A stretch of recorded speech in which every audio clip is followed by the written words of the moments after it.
श्री शिवाय नमस्तुभ्यम। सावन के महीने में आशुतोष भगवान शिव शंकर की पूजा का विशेष महत्व है। सावन का महीना भगवान शिव को अति प्रिय है। जो व्यक्ति इस महीने में प्रतिदिन पूजन न कर सके, उन्हें सोमवार को शिव पूजा अवश्य करनी चाहिए और व्रत भी रखना चाहिए। सोमवार भगवान शिव का प्रिय दिन है, इसलिए सोमवार को शिव आराधना करने से भगवान आशुतोष बहुत शीघ्र प्रसन्न होते हैं। सोमवार का व्रत साधारणतः दिन के 3 पहर तक होता है। इस व्रत में पूरे दिन में केवल एक ही समय भोजन करें। सोमवार के व्रत में भगवान शिव और माता पार्वती का पूजन कर कथा अवश्य सुननी चाहिए। सोमवार व्रत कथा। एक नगर में बहुत धनवान साहूकार रहता था। उसके घर में धन की कमी नहीं थी, परंतु वह बहुत दुखी था क्योंकि उसके कोई पुत्र न था। वह इसी चिंता में दिन रात दुखी रहता था। पुत्र की कामना के लिए वह प्रत्येक सोमवार शिव जी का व्रत और पूजन किया करता था तथा सायंकाल मंदिर जाकर शिव जी के सामने दीपक भी जलाया करता था। उसके इस भक्ति भाव को देखकर एक समय माता पार्वती ने भगवान शिव जी से कहा कि हे शिव शंकर, यह साहूकार आपका अनन्य भक्त है और सदैव आपका व्रत और पूजन बड़ी श्रद्धा से करता है। आपको इसकी मनोकामना पूर्ण करनी चाहिए। तब शिव जी ने कहा कि हे पार्वती, यह संसार कर्म क्षेत्र है। किसान खेत में जैसा बीज बोता है वैसी ही फसल काटता है। उसी तरह मनुष्य इस संसार में जैसे कर्म करता है वैसा ही फल भोगते हैं। माता पार्वती ने बहुत आग्रह से कहा कि हे भगवान, जब यह आपका अनन्य भक्त है और अगर इसको किसी प्रकार का दुख है तो उसे आपको अवश्य दूर करना चाहिए।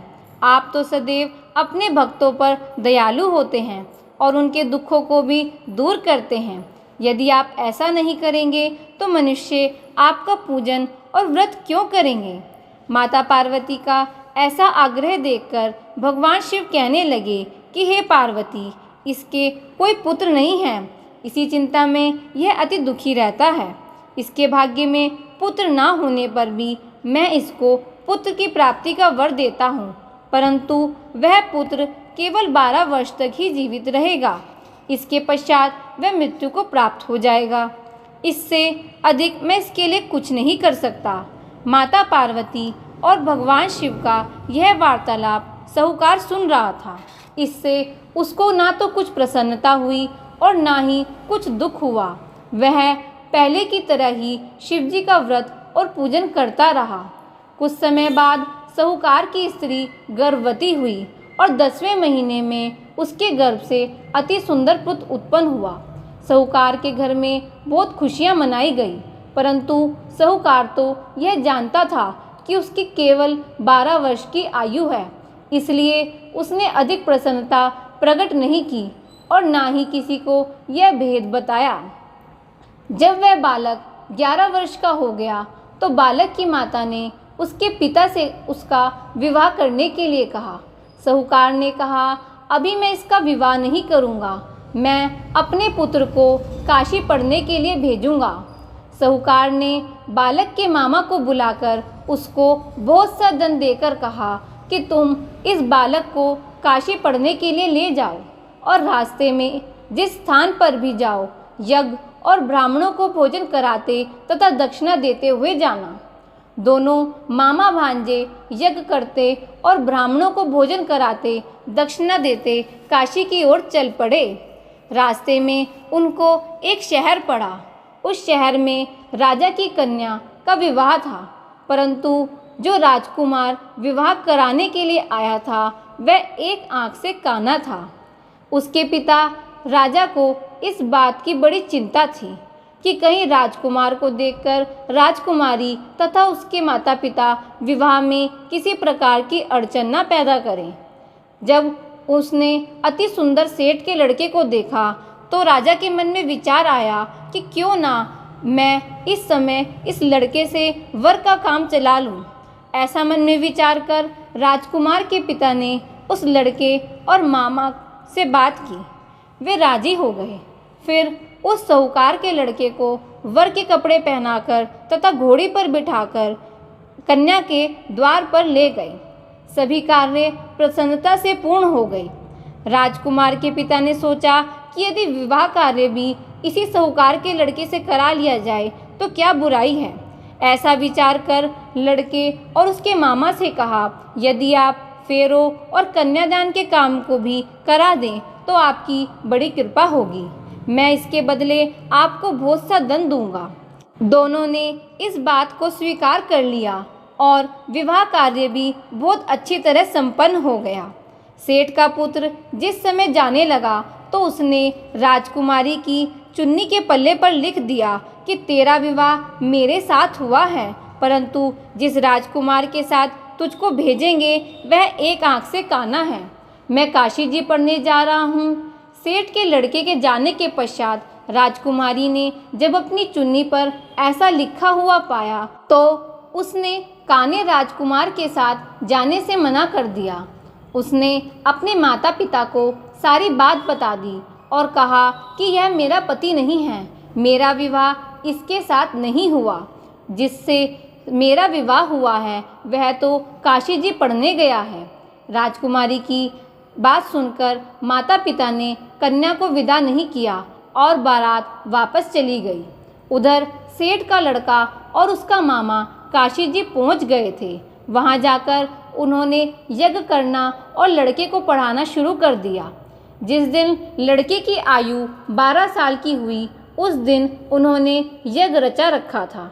लड़के ने अपने मामा से कहा कि मामा जी, आज मेरी तबीयत कुछ ठीक नहीं है। मामा जी ने कहा, अंदर जाकर सो जाओ।